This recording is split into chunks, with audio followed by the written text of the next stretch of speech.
안녕하세요. 요한계시록 18장 1절에서 8절입니다. 2절. 그가 우렁찬 소리로 외쳤습니다. 무너졌다. 큰 도성 바벨론이 무너졌다. 바벨론은 귀신들의 처소가 됐고 모든 더러운 영의 소굴이 됐고 모든 악하고 가증스러운 새들의 소굴이 됐다. 바벨론이 아직 무너진 상태가 아닌데 무너졌다고 선언하는 것은 바벨론의 미래를 예견하는 것입니다. 과거 시제의 반복은 미래적 성취의 확실성을 가리킵니다. 바벨론은 제국주의의 원형이며 요한의 시대에는 로마 제국입니다. 바벨론은 역사가 끝날 때까지 계속해서 형태를 달리해 역사의 무대에 등장할 것입니다. 귀신들과 더러운 영과 악하고 가증스러운 새들은 동일한 정체성을 가지고 있습니다. 새들은 동물과 사람의 썩은 시체를 먹는 부정한 존재입니다. 모든 악이 모이는 쓰레기 집합장인 것입니다. 로마 제국의 경제적, 군사적 매력은 열방을 끌어들이는 힘이 있습니다. 그 흡인력은 사탄적 성격을 가지고 있습니다. 3절. 이것은 모든 나라가 그녀의 음행으로 인한 진노의 포도주를 마셨고 땅의 왕들이 그녀와 더불어 음행했으며 땅의 상인들이 그녀의 사치의 능력으로 인해 부를 쌓았기 때문이다. 바벨론이 귀신의 처소와 각종 더러운 영과 가증한 새가 모이는 곳이 된 이유를 나타내고 있습니다. 그 이유는 바로 음행과 사치의 세력을 인해 치부한 것에 대한 하나님의 진노 때문입니다. 한 나라의 체제를 판단할 때 종교와 정치와 경제는 결코 분리될 수 없습니다. 음행은 우상숭배와 경제적 거래를 다 포괄합니다. 요한은 로마를 바벨론과 두로의 유산을 물려받은 상속자로 봅니다. 두로와 로마는 동일한 바알 경제관에 뿌리를 두고 있습니다.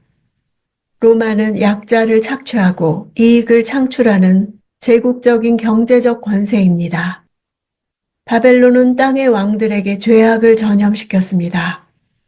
땅의 왕들은 바벨론의 죄악에 적극적으로 동참하여 영적 음행에 빠져들었습니다. 로마와 그곳을 둘러싸고 있던 다른 도시들의 더러운 유착 관계를 암시하며 영적 바벨론과 야하바는 온 세상의 거대하고도 음란한 세력을 암시합니다. 땅의 상인들은 바벨론의 사치를 등에 업고 그와의 교역을 통해 부자가 되었습니다. 바벨론 멸망의 경제적 원인이 있음을 암시합니다. 4절. 그때 나는 하늘에서 다른 음성을 들었습니다. 그 음성은 이렇게 말했습니다. 내 백성들아, 너희는 그 여자에게서 나오라. 이는 너희로 그녀의 죄악들에 동참하지 않고 그녀가 받을 재앙들을 받지 않게 하려는 것이다. 과거 이사야 선지자 역시 떠날지어다 떠날지어다 거기서 나오고 부정한 것을 만지지 말지어다 하고 절규했습니다. 이와 같은 언급은 의와 불법이 어찌 함께하며 라고 개탄했던 바울의 경고를 연상시킵니다.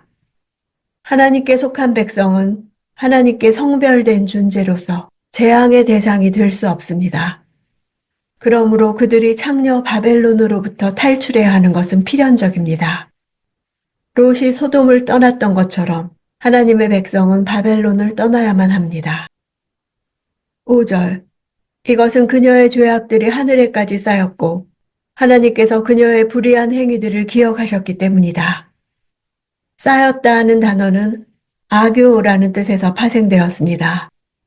창녀 바벨론의 죄악 하나하나가 마치 아교로 붙여놓은 것처럼 뭉쳐서 하늘까지 도달하는 것과 같은 그림을 연상시킵니다. 로마 제국의 죄악은 열방을 정치적 안전보장과 경제적 풍요를 미끼로 황제 숭배의 길로 가게 만든 것입니다. 이러한 상하 관계 속에서 상인들의 배만 부르게 만들었습니다. 로마 제국의 영향력은 너무도 막강합니다. 로마의 진노와 음행의 포도주로 열방은 황제 숭배 요구를 뿌리칠 수 없었습니다. 거역하면 로마의 분노를 살 것입니다. 그렇게 타협하며 경제적 이익에 취하게 만듭니다. 중독되면 감각과 분별력이 마비되는 것입니다. 6절. 너희는 그녀가 너희에게 준 만큼 돌려주고 그녀가 너희에게 행한 만큼 2배로 갚아주며 그녀가 부은 잔에 2배로 부어 그녀에게 주라. 준 만큼 할 때 주다 하는 단어는 빚을 갚는다는 뜻입니다. 마치 채권자가 채무자에게 빚을 독촉하는 것과 같이 창녀 바벨론이 하나님의 백성들을 죽음으로 내몰았던 사실을 환기시킵니다. 이에 대해 하늘의 음성은 그녀가 준 그대로 돌려주라고 동해보복법을 상기시킵니다. 창녀 바벨론은 자신이 흘리게 한 피에 대응되는 하나님의 보응에 직면할 수밖에 없습니다. 2배로 갚아주라는 것은 수적으로 2배를 뜻하기보다 하나님의 완전한 보응을 나타내는 전통적인 표현입니다. 7절. 그 여자가 자신을 영화롭게 하고 사치한 만큼 너희는 그녀에게 고통과 슬픔을 안겨주라. 이는 그녀가 마음으로 말하기를 나는 보좌에 앉은 여왕이다. 나는 과부가 아니며 결코 슬픈 일을 만나지 않을 것이다. 라고 하기 때문이다. 영화롭게 하다는 단어는 요한계시록 전체에서 하나님에게만 적용되는 표현이란 점에서 하나님과 같아지려는 음녀 바벨론의 지극한 교만을 암시합니다. 바벨론의 죄의 뿌리는 다름 아닌 교만입니다. 그것이 바로 인간 죄의 뿌리요, 바벨탑의 원인입니다. 그것은 하나님을 향한 태도를 말합니다. 교만은 자신이 왕이라 하나님 없이 살 수 있다는 독립선언입니다. 나에겐 결코 나쁜 일이 일어나지 않을 것이라는 인본주의입니다. 하나님은 스스로 영화롭게 하고 사치한 만큼 갚아주십니다. 그러므로 음녀 바벨론이 이전에 누렸던 영화와 사치는 고통과 슬픔으로 대체되는 것입니다. 이 같은 고통과 슬픔은 원래는 영화와 사치로 대변되는 바벨론이 아니라 그에게 핍박당했던 성도들에게 적용되던 것들입니다. 이것이 음녀에게 적용된다는 것은 하나님의 절대 공의를 보여줄 뿐 아니라 이제 하나님께서 자신들의 신원을 요구하는 순교자들의 기도에 응답하고 계심을 보여줍니다. 보좌에 앉은 여왕은 마치 하나님께서 자신의 보좌에 앉아 우주 만물을 다스리듯 음녀 바벨론이 세상 만물의 권세를 틀어쥐고 다스리고 있는 모습을 잘 보여줍니다. 그녀가 마음으로 말한다는 것은 마음에 깊이 자리 잡아 자신도 거의 의식하지 못하는 태도를 말합니다. 자신이 과부가 아닌 것으로 인식한다는 것입니다. 과부란 단어는 열매를 맺지 못한다는 뜻입니다. 당시 과부는 남편을 잃은 여인으로서 가난하고 무력하여 사회적으로 소외당하고 천대받는 부류였습니다.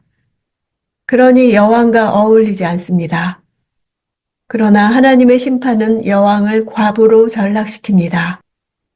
음녀 바벨론의 확신에 찬 교만은 요한 당시의 로마를 상기시킵니다. 당시 로마는 계속되는 전쟁에서 연전연승하여 전쟁으로 인한 상처를 경험하지 않았고 과부가 경험하는 상실의 아픔도 알지 못했습니다. 바벨론이 무너졌다는 말씀을 보며 이런 사실을 아는 것과 우리 앞에 드러나는 현실의 바벨론의 위세 사이에는 너무나 큰 차이가 있습니다. 돈이 위력을 부리는 세상 속에 살며 자족하지도 못하고 유혹을 뿌리치기에는 치러야 할 대가가 너무도 큽니다. 그러나 우리는 하늘에서 나는 다른 음성을 듣는 자들입니다. 내 백성들아 너희는 그 여자에게서 나오라. 내 백성은 언약의 용어입니다. 하나님은 언약 백성에게 경고의 음성을 들려주십니다. 세상의 어느 누구도 세상의 가치관, 세속주의에서 나오라고 죄악에 동참하지 말고 재앙을 피하라고 말해주지 않습니다. 우리에게는 내 백성들아 라고 불러주시는 하나님이 계십니다. 오직 말씀을 들을 때만 그 음성을 들을 수 있습니다.